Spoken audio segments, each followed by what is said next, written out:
Guys, welcome back to In the Bushes podcast. This is episode 10. Sorry it's been a couple weeks, but a lot of big things happening here at BYoung Performance. It's been a lot of fun, so I know you guys have been wanting another episode. And we got a good one for you today.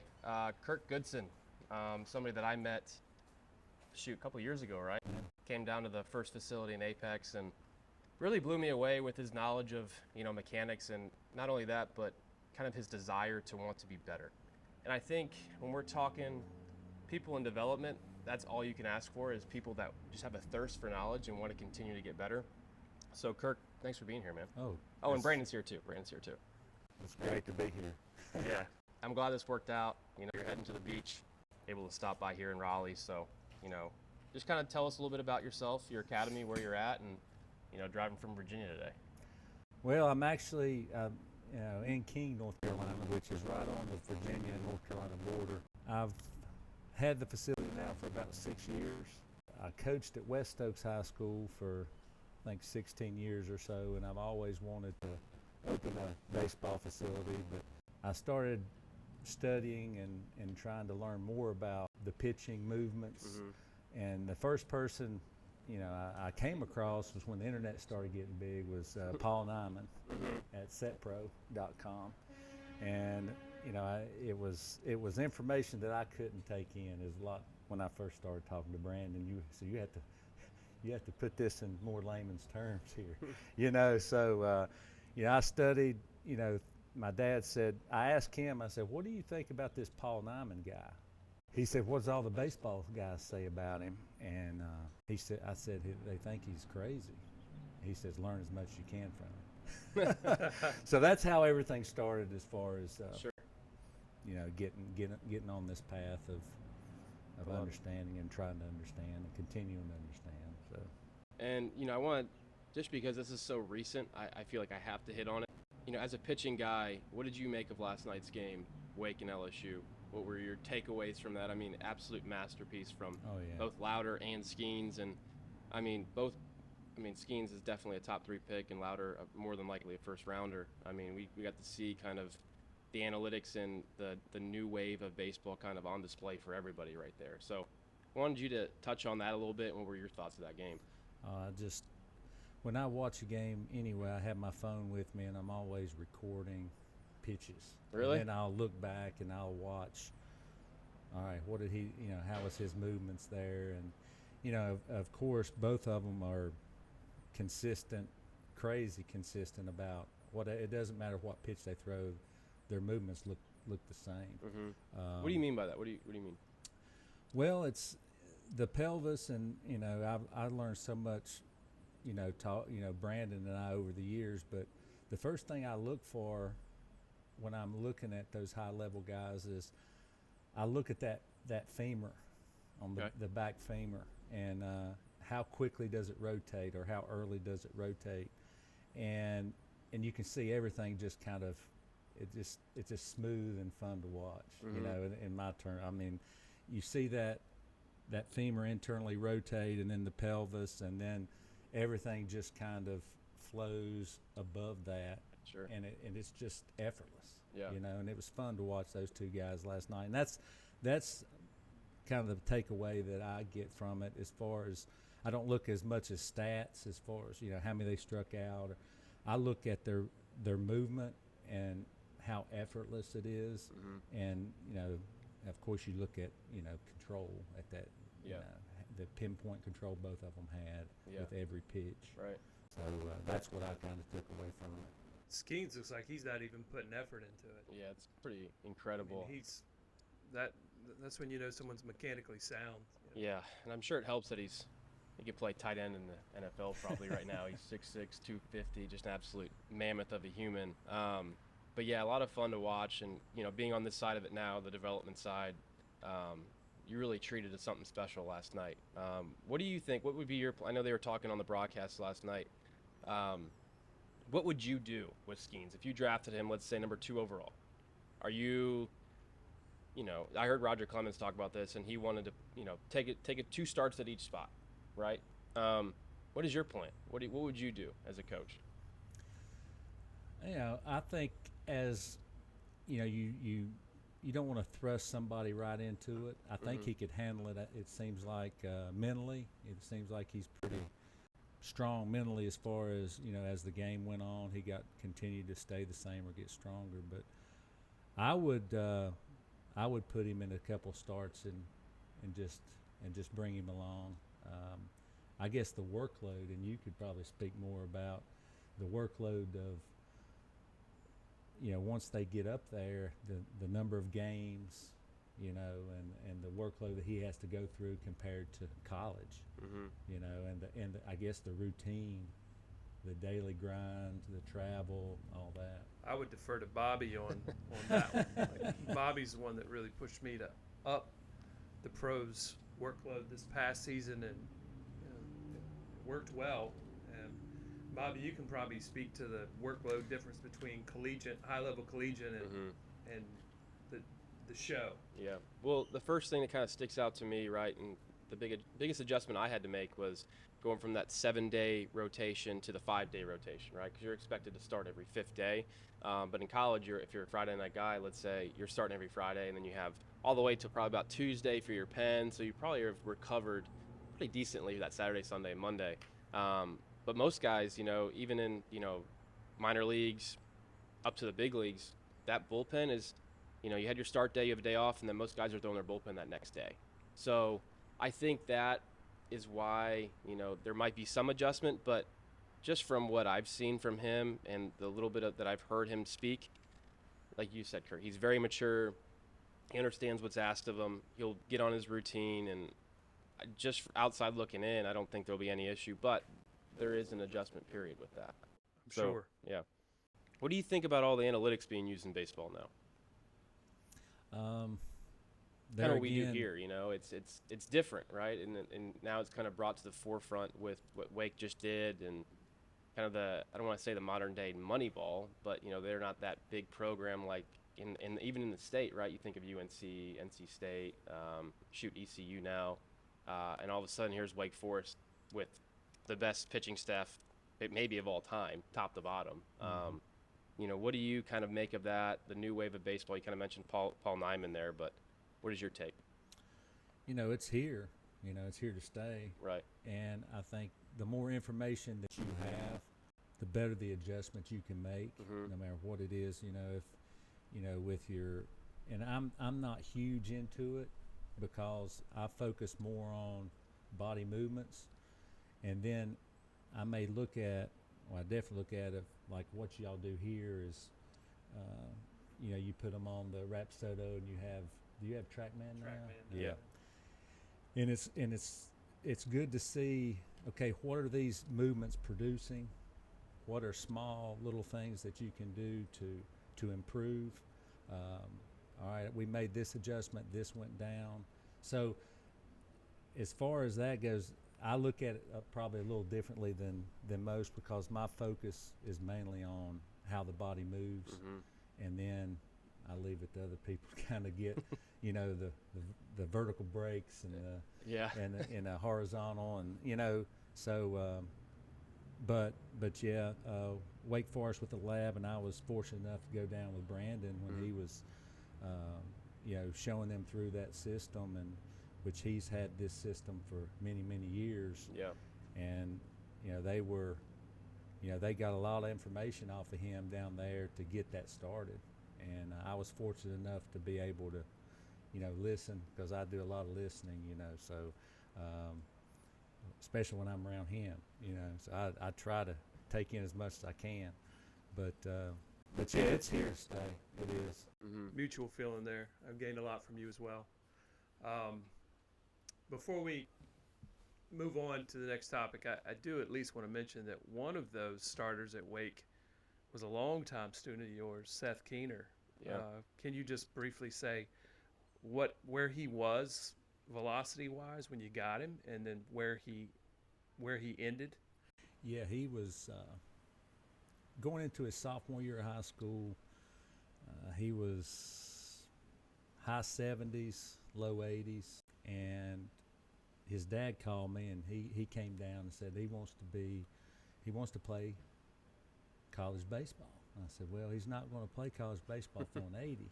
you know, and so he came in. He would help me. He would pick up balls, you know, and hang around and listen to me work with other guys. And he's a very intelligent human being. So I mean, he took it. He started becoming that student of the game, and you know, he started getting stronger. And he worked right there in the same facility we are with Breland and at Spark. And he started getting stronger, and his body started maturing, and his body movements. I would give him some things to do, and he would go home and he would just burn my phone up. What's this look like? What's this look like? What's this look like? You know, and Hungry. Oh yeah, very hungry. And he started getting better and better, and then going into the fall of that year. So he worked all summer. Going into the fall of that year, he said, "I think I'm throwing harder." I said, and I knew he was. And I said, "Well, just keep working." He said, "Well, I want to go to an event." I said, "Let's wait till," I think it was November. They had one down in Charlotte. I said, "Let's wait. You know, let's keep working."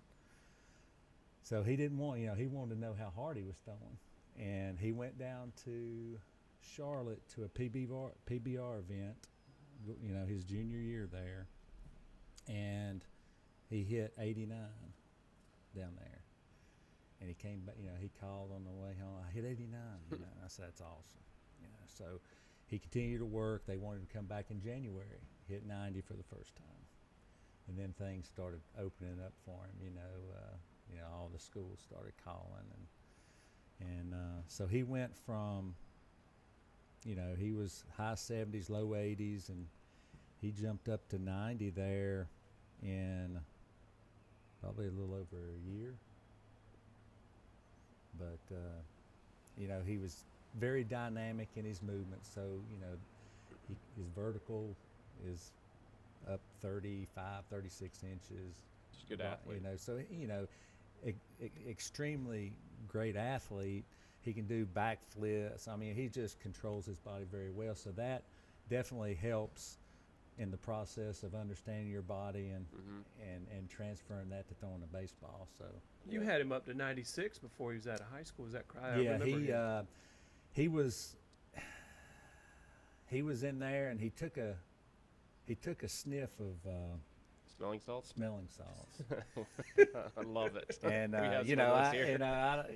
I was like, do we count this? Because I mean, it was just like he's like, you know, hitting his glove, and you know. But I tell you, you knew he was well on his way.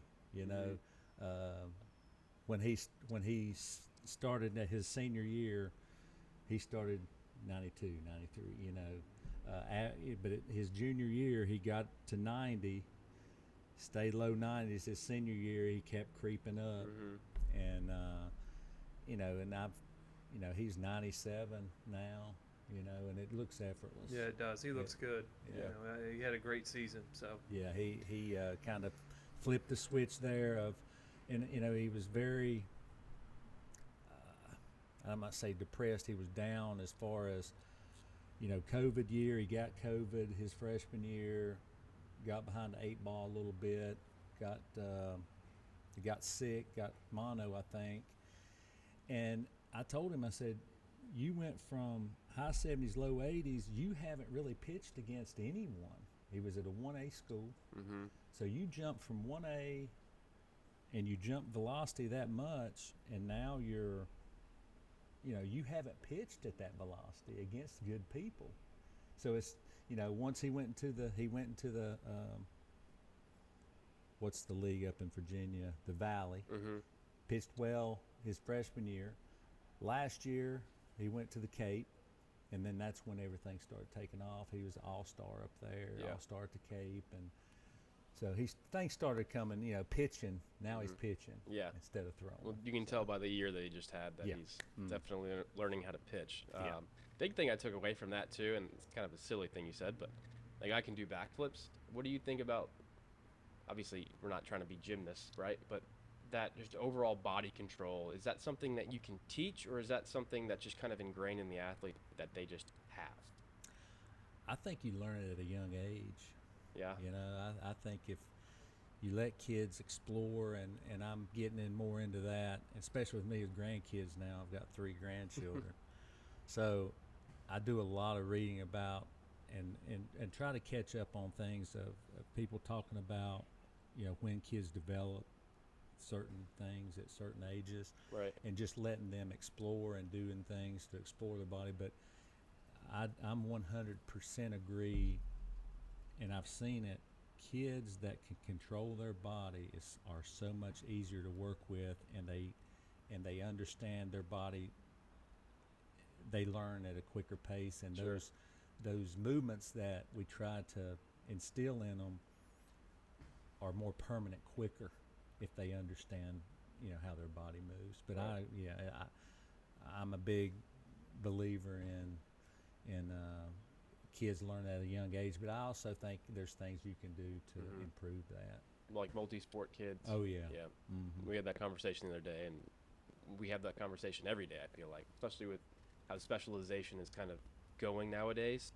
It's so important to just play different sports, have different movements ingrained at a young age. I think that translates really well whenever you do decide to pick a sport. If it's, hey, I'm really good at basketball, I want to be in basketball. Okay, I'm glad you played baseball and football all those years kind of growing up. Or if it's baseball. So I'm on par with that. I think that's very important. Sure. Yeah. So let's shift gears a little bit. Let's kind of talk about you, right? You have a pretty good baseball lineage. What was it like growing up with a dad who played in the MLB and did a lot of really cool things? Well, it was just at the time I didn't realize how lucky I was. It was just that's How just old our were you? lifestyle. From the time I was born to 8 years old, Yeah. I was around it. But like you know, I've got pictures of Willie Mays holding me when I was, Yeah. when I was 1 or 2 years old or 3 years old. But I experienced a lot of things, but I always loved being around it. I mean, I always, my dad took me all the time and I would always be in the locker room, in the clubhouse. I'd be out on the field. It was something that was a passion, and it's carried over, all these years, and I still have a passion for it. But yeah, I was very fortunate to be around it, be around the best, and that just fueled my desire to, and what I am now, just Sure. to learn as much as I can about it. Yeah. So you mentioned Willie Mays, which is probably it's hard to beat. Was there anyone that you have a favorite memory of that like a person that you met, or just one day in the clubhouse specifically? Was there anything that really sticks out that you're like, wow, that is something I'll remember the rest of my life? I tell you, it was always Tommy Lasorda was the figure that I looked up to. Okay. Especially I was maybe 5, 6, 7, that age range, and he made all the kids say, call him Uncle Tommy, and it was Uncle Tommy, Uncle Tommy, So he was the person who had that fire and the love of the game that I remember the most. Right.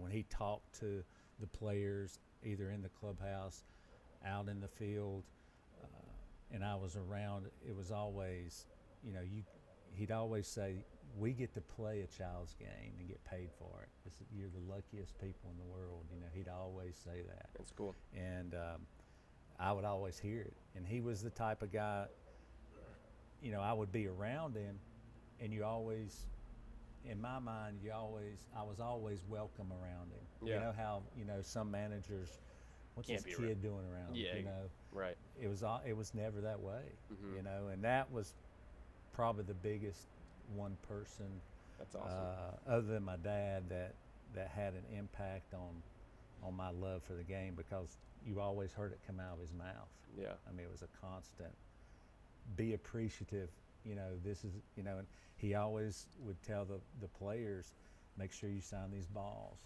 There were dozens of baseballs on the table in the locker room that I would say maybe 3 to 5 dozen there every day, and they went to different organizations or promotions or whatever. But he would always say, "Hey, you don't know how much this ball is going to impact somebody." Yeah. You know, and so just little things like that I picked up on that the small things, I guess. No, I love it. I think that's super important. Do you have any cool autographed baseballs that you like still have to this day? I tell you, that's another crazy part. You know, being around something like that, you take for granted. Yeah. So Yep.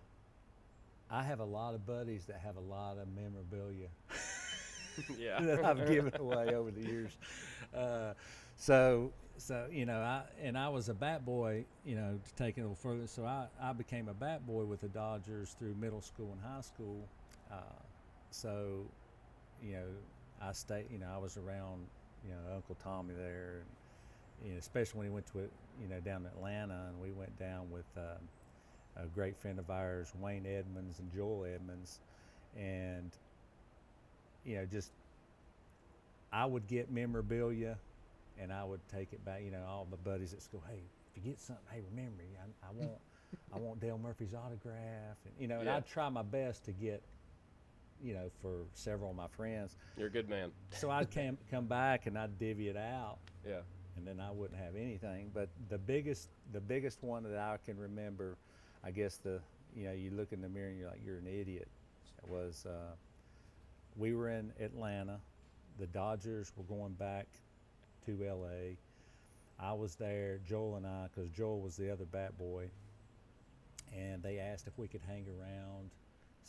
San Diego Padres were coming into town, and they asked if we could hang around and help, you know, put their stuff in their lockers and Sure. things. So I was like, yeah, sure. So we hung around, and the next morning we were there, and in comes Tony Gwynn, you know, and I'm like, oh, there's Tony Gwynn, you know. So he sat at his locker, and you know, you don't want to approach people like that to feel like this is their space, you know. Sure. They don't want a bat boy coming over and bugging them. But I walked over and introduced myself and told me how much of a fan I was of him and everything. And he said, "I'll tell you what, Kirk." He reached back and he gave me batting gloves that they had used the night before. And I still remember they're Franklin's yellow batting gloves. And I said, "Do you mind autographing them for me?" He said, "Sure." So he autographed them, and I was all excited, you know. So I got Tony Gwynn's batting gloves. How old were you? Junior in high school. Wow. So like definitely old enough to kind of understand Oh, the yeah. magnitude of that moment. Oh yeah. Well, I must not have. The next spring, guess what batting gloves I used for the season? Tony Gwynn. Yeah. Yeah. Yeah. It's like, man, I'm using Tony Gwynn's batting gloves. What was your average? You had to hit at least 400. In that. Oh, I was close. Yeah. I was close to that. But I tell you, I look back and say, okay, what if I still had these batting gloves behind glass? You know, what would they be worth? You know, so you know, things like that. But it's the memories Yeah. that carry on. You know that. But I definitely took things for granted as far as that goes, but not far as the information that I gained Sure. and things. But the material things, I think I could have really had a lot of memorabilia over the years, but my buddies do have. Yeah. Well, it's called memorabilia, so you have memories at Yeah. least, you know? You Yeah. have memories of this.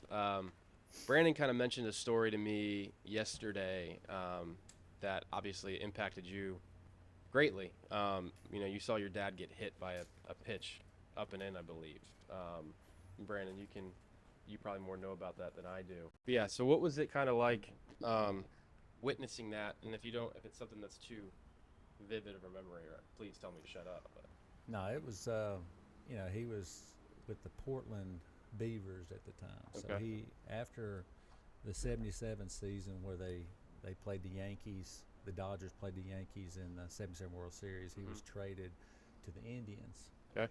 And he had they were just going to send him to a small stint down in AAA, and that was with the Portland Beavers at the time. Gotcha.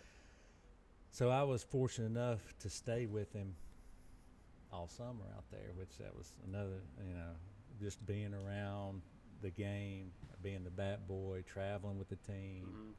But I think he was getting ready to be called up, and I think he was 2 for 2 or 3 for 3 that game. Or anyway, ball up and in. I think it was Vancouver they were playing, but it was up and in. Helmet comes off and hits him behind the ear. Yeah. So he still has, he still can't hear out of that ear. Fractured his skull. Really? Yeah. Just a lot of damage there, blood, just Scary stuff. yeah. Goes into the hospital. And it's amazing that, nowadays, would someone even think about coming back from that? Probably not. There'd be a concussion protocol for a long time, etc. He's back. He comes back. How long after? It's in the same season. Really? So it's that summer. Yeah. I don't know exactly the time, how many Right. weeks, but I mean, the guy had a fractured skull. Did he have to wear anything special? Like nothing? Mm-mm. Just went out That's there what I'm saying. I mean, things are so much different, but, I think that's where, I got a lot of that of, you're going to go through painful things. You're going to go through, you got to just weather it, go through it, Right. But anyway, he comes back from that in the same summer, and starts hitting again and starts, excelling. And I remember we were playing in Portland at the time. I forgot who we were playing, but I think he was 3 for 3 that game, and the one of the head guys from the Indians were there to watch him, Mm-hmm. and he hit a ball in the gap the 4th time up, and he was going around first base, hit it weird or something. Anyway, that's where he, blew out his knee. I think the 2nd or 3rd time. So he had multiple surgeries on both knees. He got the smiley faces on them. Does he? Oh yeah. And I remember, he said, "We're going home." That was it. But no, I was fortunate enough to, at the time, you don't think it's a fortunate event, but being Sure. able to, spend the summer there with him, and then seeing him finish his career, that That's was cool. yeah. That's awesome. And that's why I kind of brought that up, is because of those life lessons that you learn from those type of things. That it's you're gonna go through some bad stuff. I think everybody in life does, and no matter if you're a big leaguer, an all-star, whatever, those guys have bad days, and unfortunate things happen, and it's one of those things where you really learn who you are as a person when you go through things like that. So I think for me, the big story there is Ed Goodson takes a 95-mile-an-hour fastball, gets a skull fracture, and comes back in the same summer, Mm-hmm. And I've always admired people that can hit the baseball at that level, especially when they have damage like that. mm-hmm. To step in and not have fear in the following at-bats to excel is remarkable. Mm-hmm. That's remarkable. And you got to see that, Yeah. and I look up to you. I think you're a tough dude, and obviously when you see something like that, Mm-hmm. and you see how your father responded to it, it's going to have an impact for your lifetime. It's how he raised my sister I'm and sure. I. It was, you weren't allowed to be scared of anything. Yeah. Led by example there. Oh yeah. That's cool. What impact did he have on your career? Obviously, you were able to throw the ball pretty well. What did you learn, from him as a hitter that you took throughout your career? Well, it started at a young age, of course, and I really believe in emulation. Emulate high-level people. And growing up, my dad, he tells a lot of stories of him growing up, living with his grandparents on the New River up there, right on the railroad tracks, Mm-hmm. and him getting his grandmother's old broomstick handle and hitting cinders out into the river. And the Yankees were his favorite team, so he had Mantle, Maris, and he'd turn around left-handed and hit, and he'd turn around right-handed, he'd go through the whole lineup. So him telling those stories of his love, I could I can relate to that now, how much I love the game, and but just his love and how he fostered that along with me as I grew up, being in the backyard and having a bucket of baseballs, and he'd get on a bucket with a catcher's mitt and say, "Okay, let's go." And he said, "Turn it loose, hard as you can throw it." And I'd throw it over his head, and he'd just let it go. And he said, "Pick it up, get another ball." And when those balls were gone, we were done for the day. But anytime I would try to throw a strike, no, throw it. Yeah. And that's one of the things I think I learned how to throw hard was just by throwing hard. And I know we've talked about this, Brandon, over and over. Is if you want to run fast, you got to run fast. You got to try to run fast. Right. So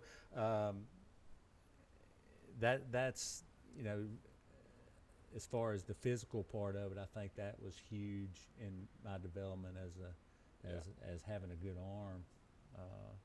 Was him, teaching me that way. That's cool. I used, in one of our previous episodes, I said something similar that I learned about the radar gun my dad would bring home from police officers.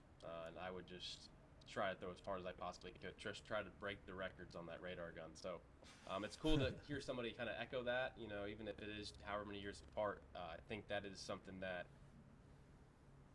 shouldn't get lost, right? Mm-hmm. If you want to be a Lamborghini, you got to take it out and drive it, right? That's right. So let it rip every now and again. I love that you're saying that. Super important. You can tell the colors on your shirt right there. You're a Hokie guy, right? Yeah. So what was it like at Virginia Tech? What did you learn there? Any favorite memories you have? Just Coach Hartman. He was a great person, great coach. Learned a lot from him as a coach. That I was a coach coming down the road. His organizational skills, just his fire about him. But just being around, coming in, out of high school, I was the top player in Virginia coming out of high school, and was able to, I was going to Virginia Tech, of course, and then getting there, kind of being humbled. Sure. I think we have expectations, you get told, but I with the upbringing I had, I knew, you had a small chip on your shoulder, not a big one, because they'll my dad told me, said, "Look, you've got to go in humble, but you don't let anybody tell you this, that, or the other. You've got to take up for yourself or whatever." So by going in there as a freshman and getting, I think I got 15 innings that first year, and I was fortunate enough to actually get a win against my dad's alma mater, East Tennessee State. Really? So that was kind of cool. I got to pitch against them, and he's the All-American, was the first All-American there, and first round draft pick out of there. But I guess the biggest memory was the very last game I pitched there my junior year, was against South Carolina in the Metro tournament down in Hattiesburg, Mississippi. Okay. At Southern Miss.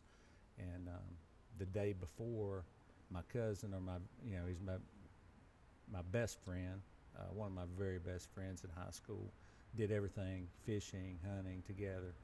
He got killed in a car wreck the night before I was supposed to pitch. Oh, wow. And he was on his way to graduation. So he was graduating from community college. He was getting ready to go to Clemson.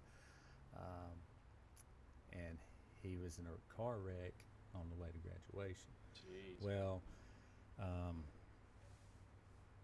they taught my mom and dad called me, and they called Coach Hartman, and Coach Hartman asked me to come in the room and take a phone call, and that was my parents letting me know that Duncan had died.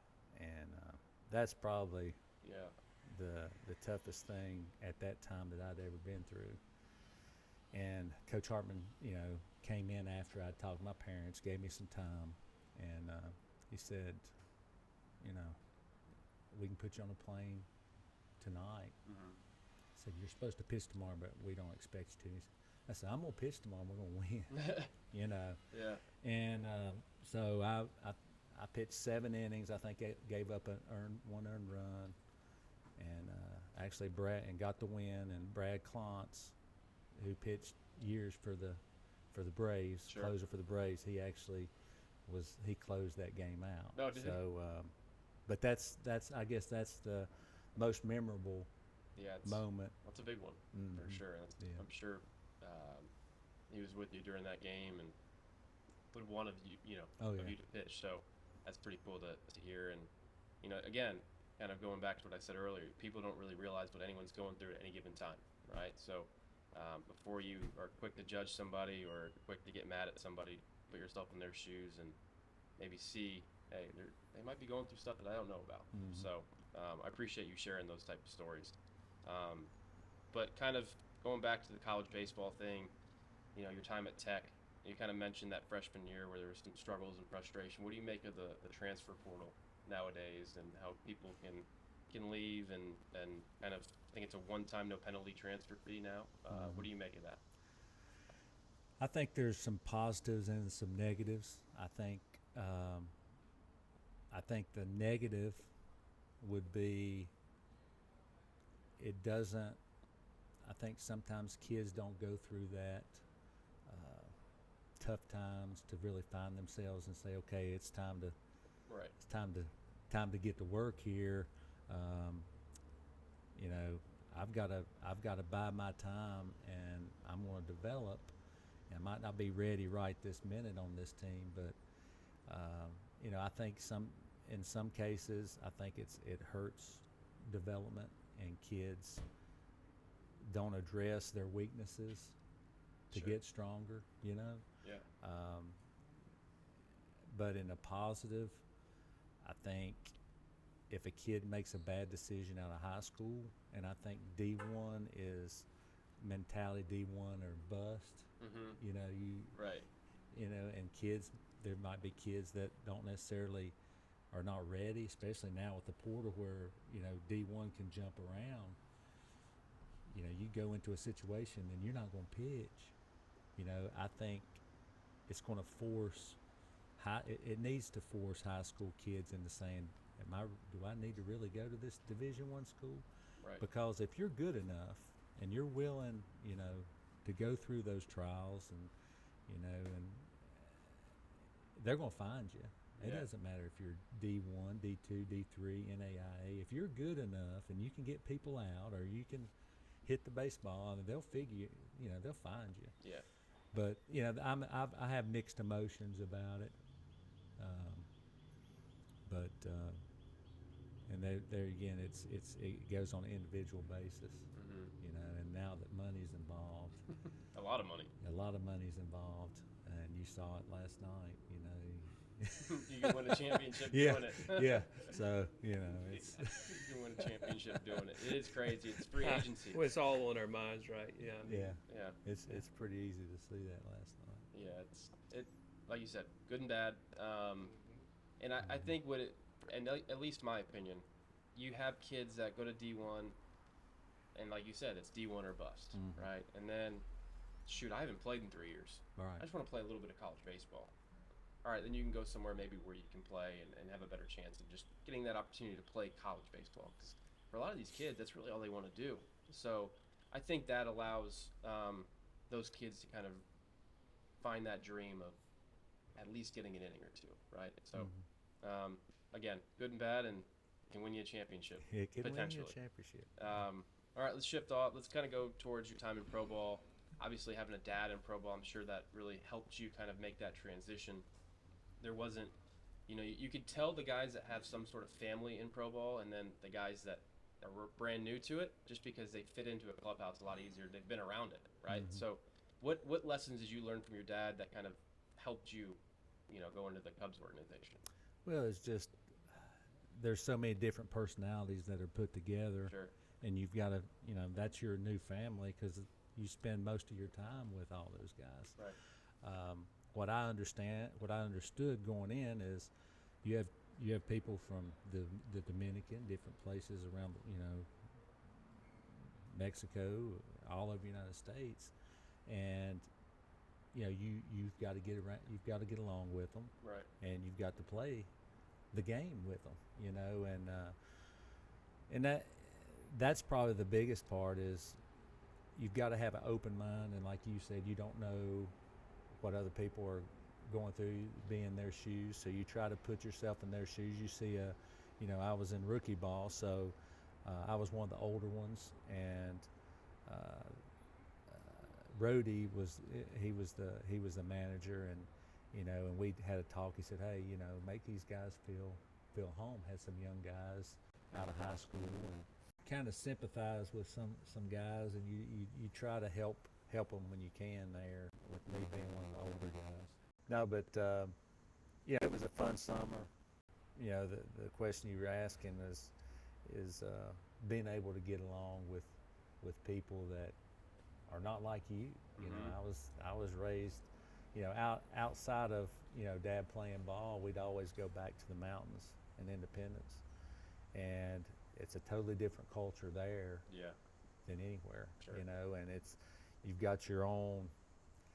That area has its own rules, so to speak, and got its own way things are done, and some of the things you can't take out. Right. And Right. you got to understand that. But there's things that you hold close to your heart, being raised in a small community like that. But you've also, when you go out, you've got to understand that they come from somewhere and maybe like that. So that's probably the biggest lesson, other than just playing the game. Yeah. How was that transition into getting into coaching? What was that like for you? And anytime you leave the game of baseball or any sport, there's going to be a transition period, right? That's all you know your whole entire life, and it's playing baseball and playing it at a high level. And then, okay, that day comes to an end for everybody. I don't care if you're the best player in the world or the worst.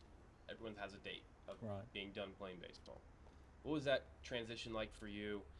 It's obviously you stayed in the game, which is great. And, the game needs people like you, but how was that?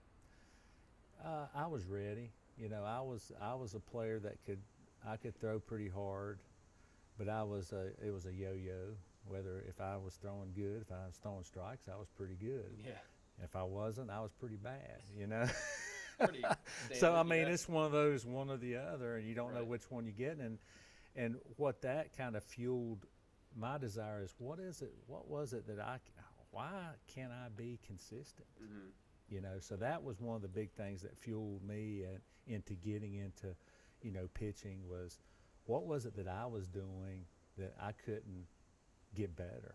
Sure. I mean, so I was ready. I was ready to get into coaching, and as a young coach, it was more, I'm going to teach so I can coach. And as I get older, man, I get to coach because I get to teach. The older I get, the more I see how important it is to pass things along and teach, the younger generation, because the way things are now, they learn from social media, and it's a lot of things that they need to be learning. But if you can, I'm fortunate enough now, I'm teaching at the elementary school, and I love it. It's I know Brandon and I will get on the phone. He'll call me and, I've got a bunch of kindergartners here in about 10 minutes. I got to get off the phone. But no, that transition between pitching and going into coaching, I think it was pretty smooth. Sure. With the background I had, and my dad's a teacher. Right. So when he got out of baseball, he had a biology degree from East Tennessee State, and he got his teaching licensure. So he had that biology degree, and then he went into something more passionate for him, was alternative education. Okay. So the kids that had a hard time being in the school. He researched it, got up with some people, and they put him on the right track to get an alternative education started there at Grayson County. So he started that. That's awesome. So with a role model like that, and I, was able to see, he gave me advice on a consistent basis on, of course sometimes I'd ask and sometimes I wouldn't. Yeah. But no, it was always good information, and it's helped me be the person I am today. That's awesome. Mm-hmm. That's why I love doing this, this podcast, and as you hear stories like that and the good things you do just outside of baseball, right? I think it's such a much bigger picture, this whole thing we call life, right? And those are the type of things that really resonate with me, not only helping people in the baseball field, but just cool things like that, So I appreciate you sharing that. I know Brandon appreciates it, and these are the kind of people that you want in your corner, just good human beings. So thank you for being a good human, Kirk. I appreciate that, and same to your dad. So what? Obviously, we kind of hit on it, but why backward K? What was the name? Is there anything that kind of resonated with you about that term? Obviously, it's a baseball term for strikeout Mm-hmm. looking. Yeah. Was there something that happened, when you were younger, or your dad always said, was that his favorite type of strike? Like, what was it? Well, actually, it's kind of strange. The way it came up, I was in Virginia at the time, and I was coaching at Grayson County High School. And we were talking about getting a license plate made Mm-hmm. for my vehicle. And we were just going through, and I was thinking about different things, and I came up, backward K. I was like, I wonder if they've got it. It was BKW, I think, K or something. But anyway, it was available. So once I got that, and I said that if I ever start a facility, that's what I'm going to call it, backward K. So it's a catchy baseball term. I taught pitching, Mm-hmm. so I was like, hey, we love the backward K. Yeah. Pitchers love the backward yeah. K. So that's basically how it came about. It's That's kind cool. of by accident, but everything has its purpose there. Sure. Well, I love that. That's cool. It's always, those little stories are always pretty cool to hear. Yeah. Again, we kind of hit on this, but in this day and age, how many hours of video do you think you've watched in your whole entire lifetime of recording, like you said, Louder and Skeens last night? What is it that drives you to do that and just study nonstop? I don't know. It's been a few months ago. I was trying to figure it out. I'd say close to 13,000 hours. Why that number? Where'd that come from? It's just the number of years that I've started, Uh-huh. and then how many hours a day I think that I've done it, or how many hours a week, and then I start averaging in the winter program where it's 4 hours of constant, Yeah. 4 hours 4 days a week, and so just many, I try to big chunks of time and then the small chunks of time. Sure. And of course that's an approximate, but it's well over 10,000. But it's fun, and it goes into, something that's fun. You don't think of it as work, Right. It's and that's something I've done since the iPhone came around. Is the baseball game would be on television. I'd video, and then I'd shrink it in, look at it, and I'd it's awesome because you can go slow motion. Everything Mm-hmm. is with the finger there, so I do it all the time. Yeah. I mean, it's just, but that's about, I'd say close to 13,000. I would say. I love that. Brandon, how many hours do you think you've spent watching video? We're going over 3Ds. You got an estimation there?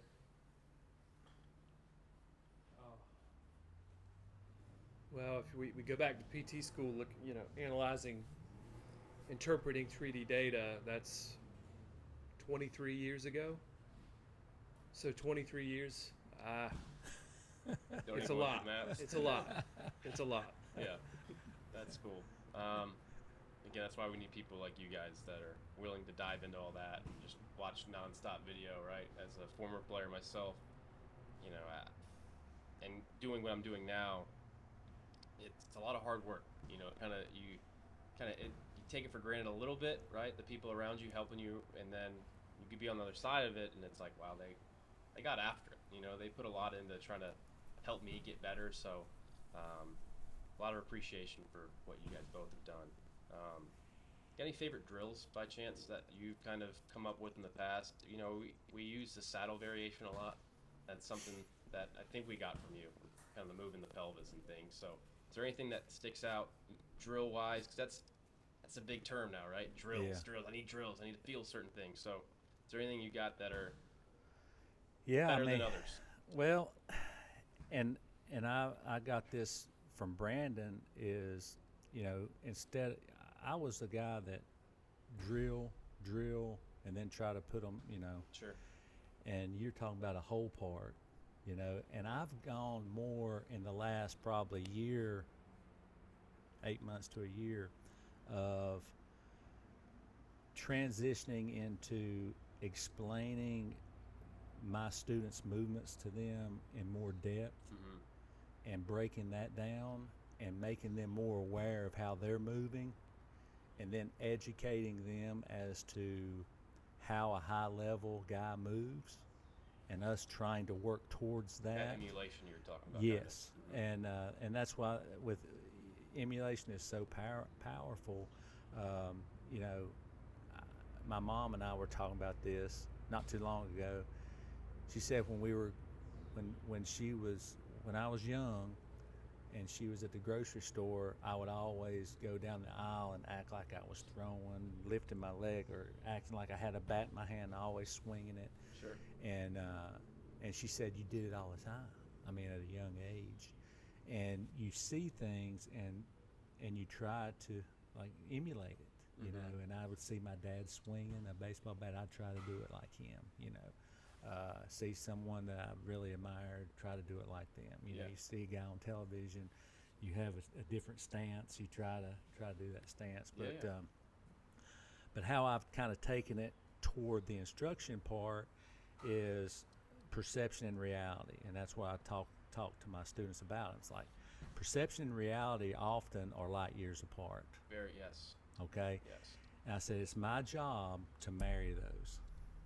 If I can get those two as close as I can in your mind, then I'm doing my job. Yeah. And then I facilitate the learning process, but I put you in charge. So I want to put my students in charge of their learning, but I provide them with good information and a lot of visual information. I think that's key. Right. You know, words can get in the way of learning. So if I can provide them a visual cues, or where they can kind of pick up and they can video themselves, because everybody's got a video recorder at their disposal. Yeah. So, you know, back years ago, that wasn't the case. Now it's like, hey, they can put it up on the stand and they can evaluate themselves, and that's, you know, and that's what I've kind of gone toward, is give yourself a grade. I mean, how did you move the pelvis right there?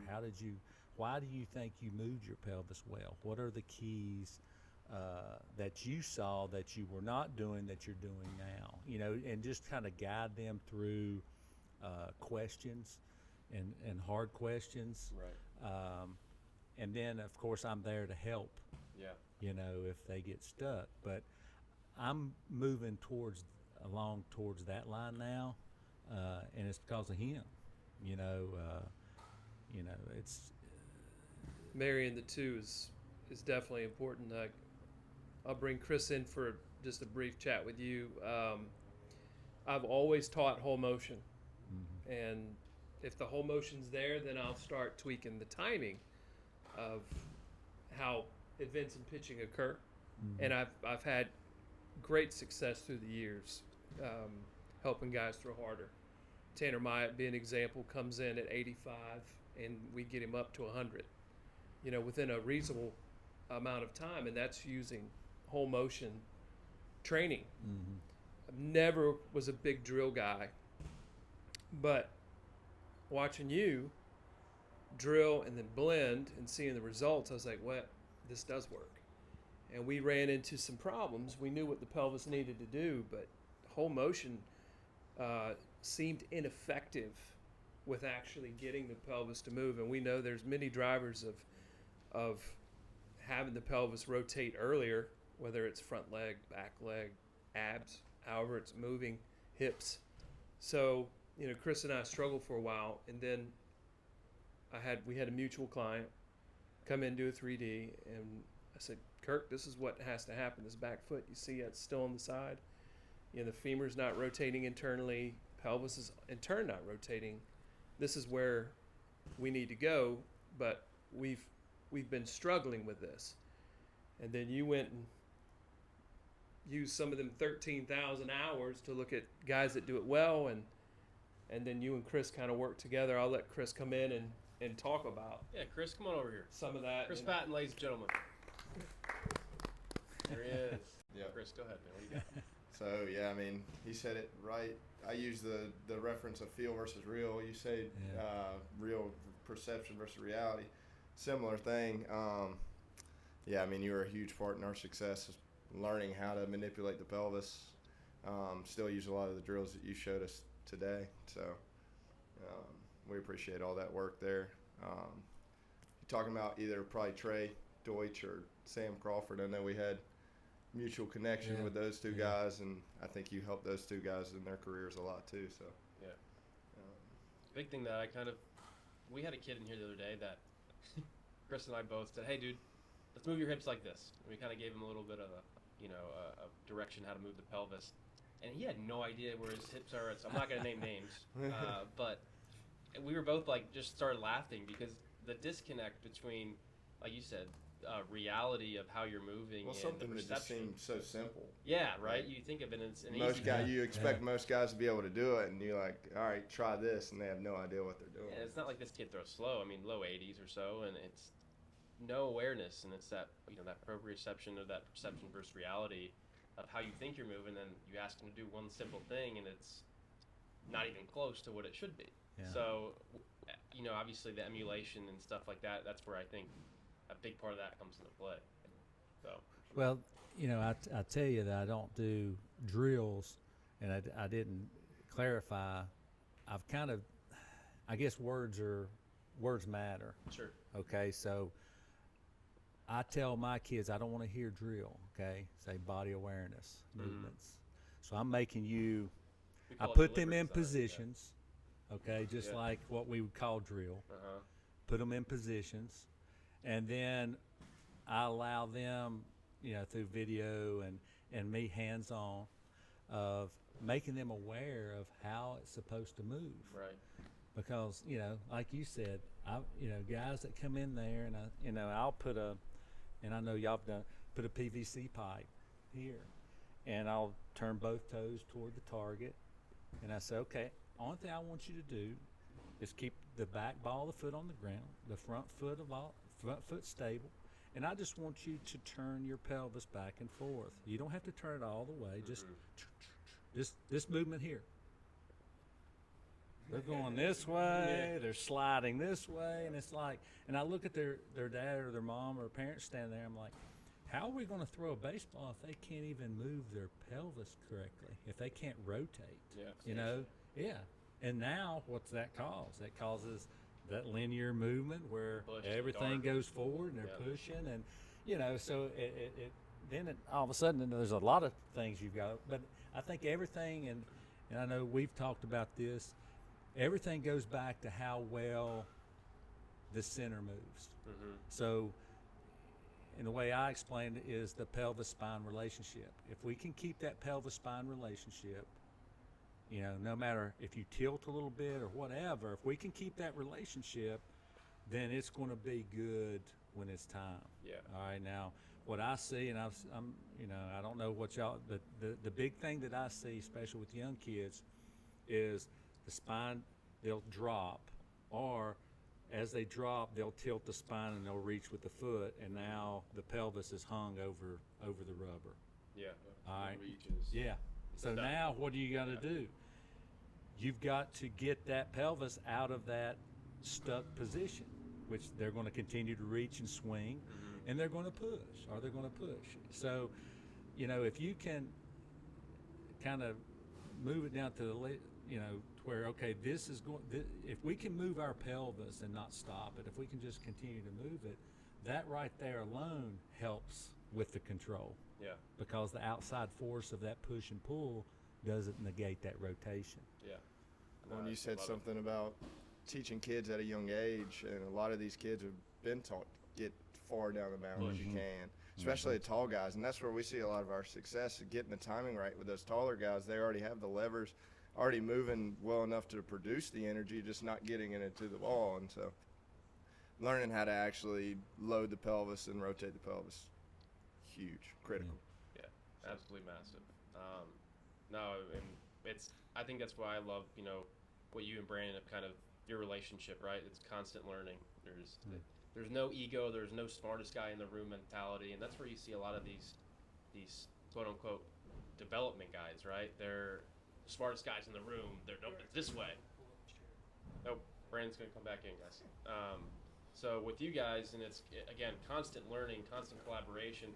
That's how you get kids better, I think, right? Is just continuing to have new ideas and new mindsets, and not allow yourself to kind of get stuck in I don't want to say stuck in the mud, but stuck in ways of, this is how we've done things, this is how it has to be done. This is an ever-evolving game, and we're just fortunate enough to be in it, and with the right mindset. So how did you find us? Like, what kind of drove you to find Brandon, or was it that Brandon find you? What was that like? We had it was Kobe Engel.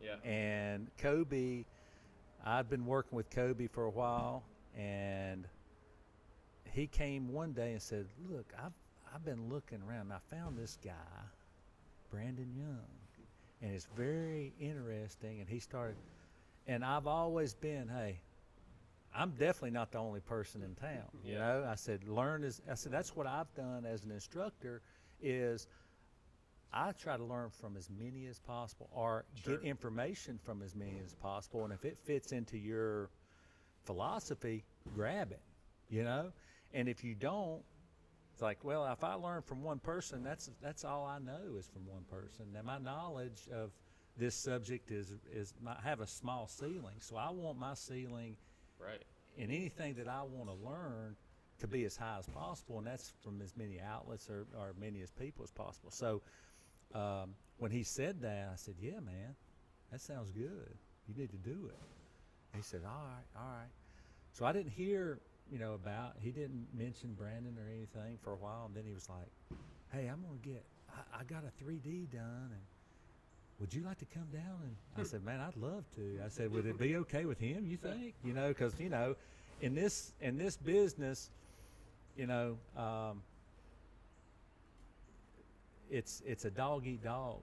Sure. At times, I mean, I think sometimes, and Brandon and I, we've all talked about it, is someone comes in and tries to get as much information as possible and takes off with it and feels like they've got that magic bullet or whatever, and really you never do get it. You're always learning. But anyway, I was like, is he going to allow me to do that? And I think he might, and he could talk on this too, is he probably had the same thing. It's like, what's this guy want? And because it's not, he didn't know me, I didn't know him. Right. But that's probably one of the biggest, if not the biggest, jumps in the way I teach that's propelled me on into my business, is meeting him, of all the information that he's given and that I've taken. And even we were talking about the whole and part system, and listening to him and watching what he did, and I was like, man, there's something to that. Right. And instead of me saying, hey, this is the only way, this is it. And now I've kind of gone back to using a lot of the whole part, like Brandon, and explaining in detail of my strength, I think, is seeing you know, the 2D and how people move. But it's just, but anyway, I'm kind of getting off on a tangent. But that's, you know, anyway, we came here and I set in on 3D, and the whole time I was like, man, this is pretty good stuff right here. And you know, and our relationship continued to develop, and it, you know, and you know, we've had a lot of Dario and Burger King talks out in the parking lot. You know, so I mean, we've shared a lot of information. It's a lot of fun. Yeah. And continue to do that. But that it's how we met was through a mutual client, and you know, I look back on that, and if either one of us would be like, nah, we would have never had this relationship. Yeah. You know, We wouldn't be sitting here today. because we both have the same type of feel. I mean, as far as how, you know, we don't want to cut off information that we could be getting from one another through ego. Yeah. You know, and if you have a big ego, You won't grow. you won't grow. No. You won't grow. So that's why that worked, is neither one of us had that. And, you know, really what people are most afraid of is, you know, if I shine the light on him, I'm going to lose business. No. You know, what you do has been very valuable to us, and we're certainly very happy that what we do has helped you as well. And that's, we've had mutual clients through the years, and you know, if we're not getting someone better, we say go see Kirk. You know, and there's times where if you're stuck, you send them up here. Oh, and yeah. I think that's the way it should be. Yeah. You know, I agree. lions recognize lions, and we don't mind sheep. Yeah. That's right. Very true. Kirk, I kind of want to hit on this That's a little cocky bit. statement. Just before we get out of here. You had a very recent return to coaching in high school, right? What was it like that for you? Did you enjoy that? Any favorite memories that you kind of had from doing that? I really enjoyed it. You know, at West Stokes, I was the first coach hired to start that program back in 99, 2000. Okay. And retired from coaching to get Backward K going.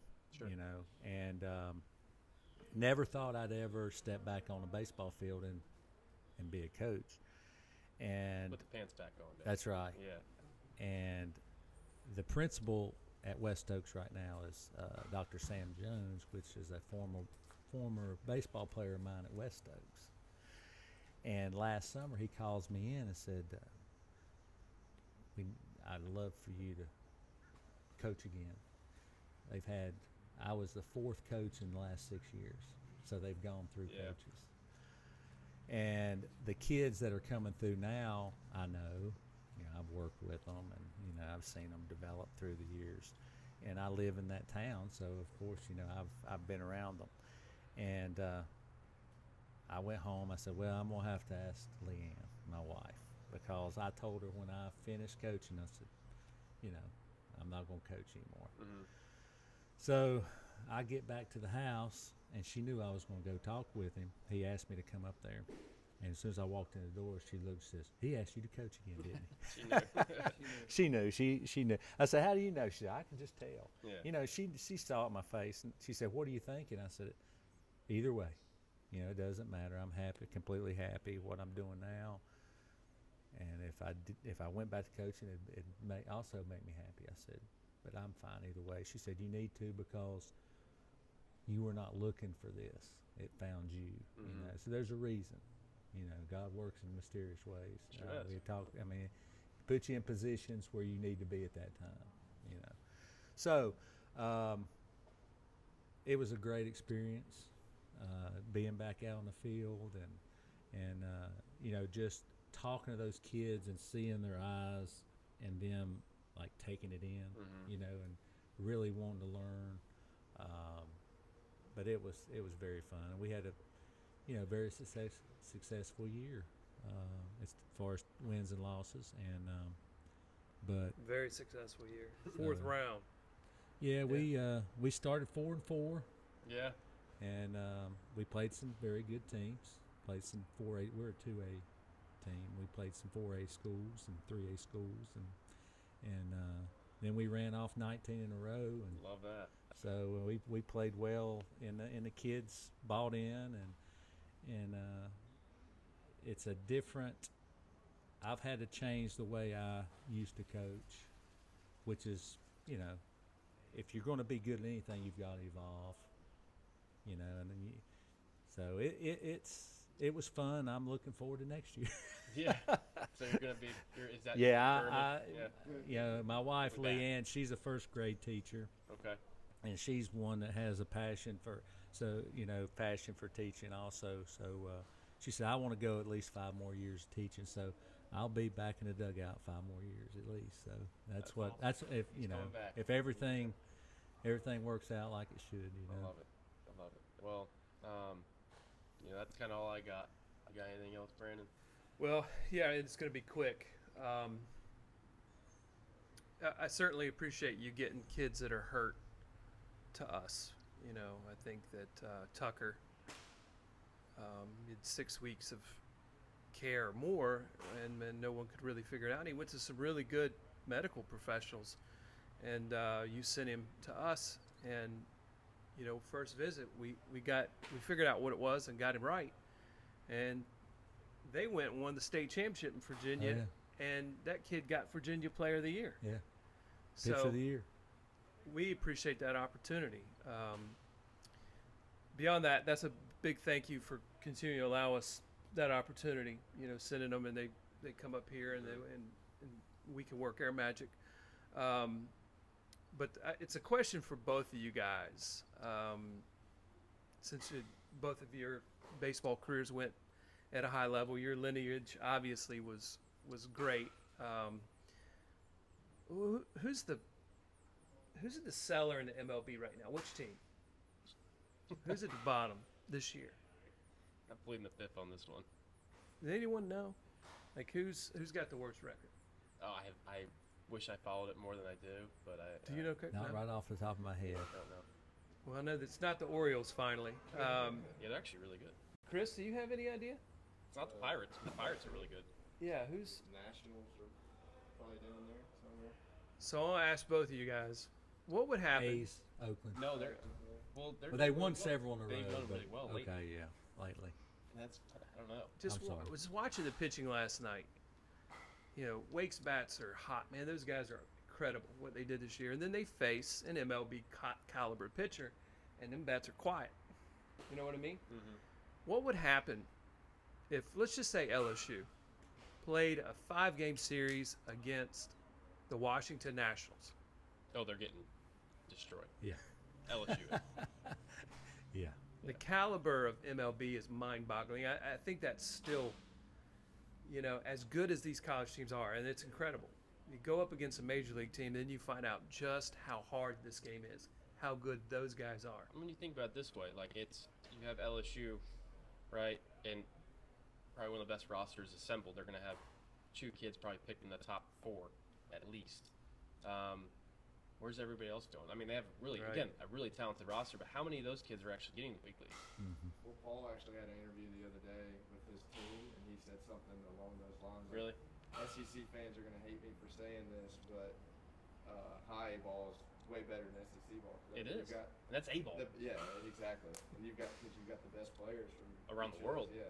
Exactly. It's crazy. Everybody, and my dad used to use this analogy. Everybody's 3-hitter is like, let's say you're an A ball, right? That 9-hitter was a 3-hitter in college. Yeah.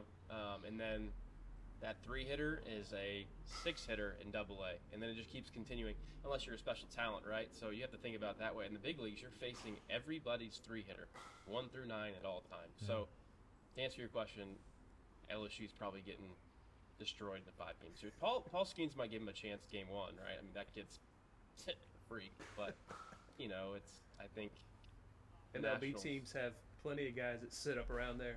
Oh yeah, that, and they're using wood, and the balls are jumping off the bats more. You look at exit It's velo, crazy.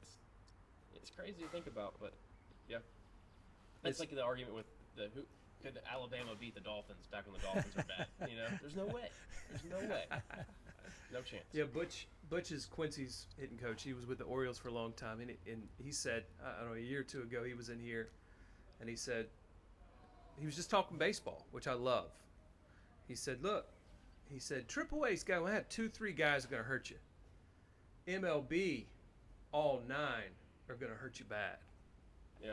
Yeah. And the last thing I'll say, I always like the levels of baseball and at the top, like just how freakish those guys are. Sure.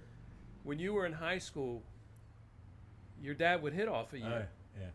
And I Yeah. love those stories Yeah. that you would tell. Like he taught you where the ball needed to be Right. pitched. Yeah, he was still young enough. Did he get you a couple times? Oh, it was whenever he wanted to. So we'd get out there. I'd get on the mound and have an L screen, of course, and a catcher, and I'd throw it, and he would say something. He's like, You can use the whole what he would say. that shit ain't gonna work. It ain't gonna work. And I'd throw. He said, "Get it down. Yeah. Get it down." And I'd throw about the third one, he'd hit it out. Yeah. He's like, "I told you, get it down." One So of I my mean, it was favorites. just. Yeah. It's good. It was just, you don't realize how good those guys are. It's just, I don't know, it just, you take for granted. I think people see them on television, they're like, man, LSU's really good. They could probably, no. Yeah. No. It's a little different. It's, The skill level. But Mhm. baseball may be slow, but man, it is just an elite skill sport. Mhm. It It's is. mind-boggling. But thanks for coming, Yeah. and the collaboration will keep growing together. And Yeah. wish you the best. yes, sir. I really appreciate y'all having me. Yeah. That's, it's been fun. Kirk Goodson, ladies and gentlemen. An unbelievable human being and an unbelievable person in the development world. So we're very thankful for you and everything that you bring to this. So thanks, man.